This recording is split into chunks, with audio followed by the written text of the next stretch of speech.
I'd like to welcome you to my little bathroom. I like this bathroom. It's nice and bright. It's easy to see. Look here. I got me the finest toilet paper dispenser in the country. Look at all that toilet paper I can get in there. That's a lot of paper. You could get burgled for having that much toilet paper. Plus, another thing I like about this room, it smells so good. But still, there's something about this room that stinks. You know what it is? Right here. It's these drawer runners. Look at what happens here. That noise, I hate that noise. And then when I shut this door, it bounces back. I hate that bounce back. Some people like to say that that's rebound.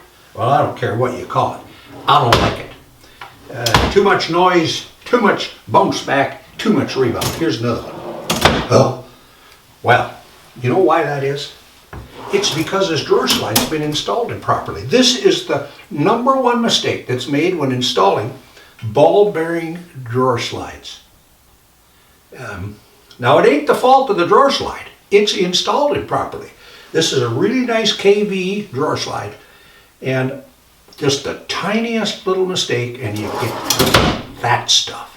So let me show you what that's all about. So you're probably going to say, what's the problem? What's wrong with this? It's called a drawer runner setback, right there. The runner on the ball bearing drawer slide is supposed to be set back 1/8 of an inch from the drawer front. If you don't set it back 1/8 of an inch, then it's gonna, when you shut the door, it's gonna slam against this drawer front. It can even knock the drawer front loose after time.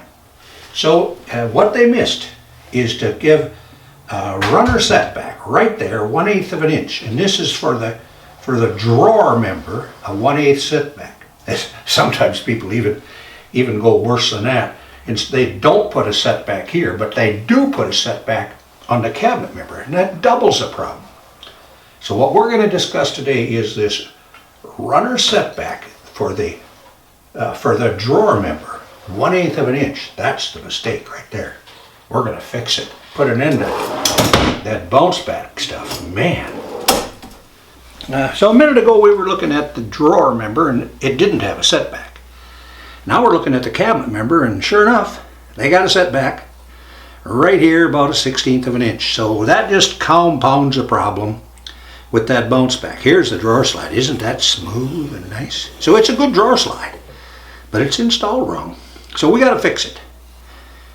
This needs to be lined up even with the face frame. Here's the adjacent drawer front, and we want to fix that so we don't get the bounce back. This needs to be flush. So we're looking at our KV drawer slide here. A couple of things of interest.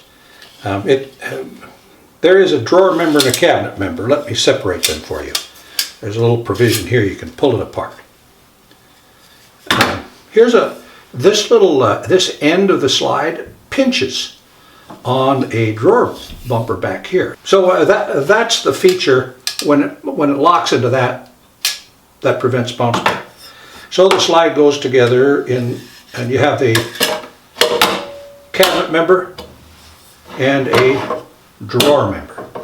This drawer member needs to be set back 1/8 of an inch. This cabinet member needs to be flush with the face frame. That's how it works the best. Let me put it together. Now watch here, right here. There's where that goes. When it goes fully shut, boom, it snubs up on that.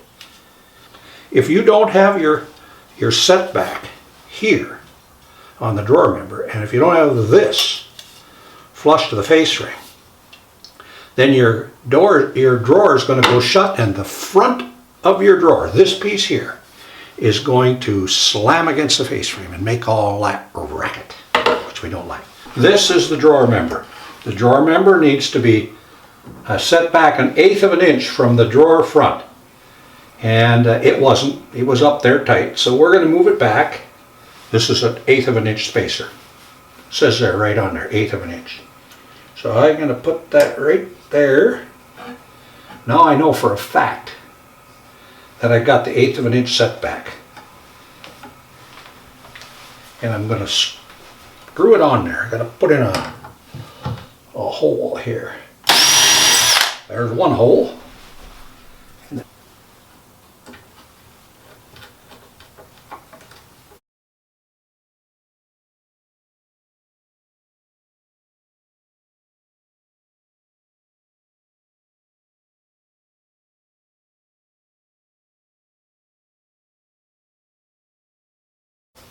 You can't see the way I'm holding my tongue to make sure that these things go in there straight, because you have to hold your tongue just a certain way, and then that goes in nice and straight. There, see what I mean? Now, I can remove the spacer. That is the 1/8 inch space that we need to make this reach that snubber in the back end and lock her in place. So I'll do the other side on there, and then we'll put the drawer in and see how she works. What do you think of that? Here we go on the other side. We're going to put in this 1/8 inch spacer. Line up the drawer member exactly where we want it. And then use this Vicks bit here to pilot a hole for the front screw. Now, what you could do to make it a little easier to do the back one is get your tongue where you want it and then put the front one in. Then you won't have to fight so hard to line up the back one.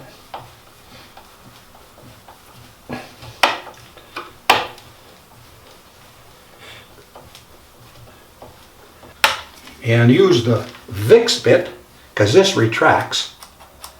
Oh, everybody should have a Vicks bit. Number 3 Vicks bit. Get yourself one of these if you don't have a Vicks bit. It gets the holes right smack dab in the center. And there we are, the 1/8 inch space that we need. Things should be working pretty good, that's what I say. Here we are, we got the drawer installed. We got the setback where it's supposed to be.